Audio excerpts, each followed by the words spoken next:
Hey guys, and welcome back to this channel. In this video I'll be showing you guys how you can change the way your voice sounds by using voice effects on CapCut PC. So I'm just going to hit this record button and I'm just going to wait.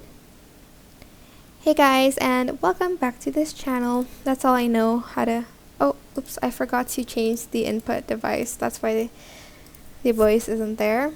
3, 2, 1. I'm just testing this out. Press the square again. I'm just going to close this and I'm just going to delete the first one because it was incorrect. To add in voice effects, I'm just going to select voice effects here, and there's a lot to choose from. I'm just going to select the chipmunk one. You can adjust the pitch, and also this I still do not know how to pronounce. And you're just going to adjust it, and that's basically it. This is what it's going to sound like at the end. I'm just testing this out.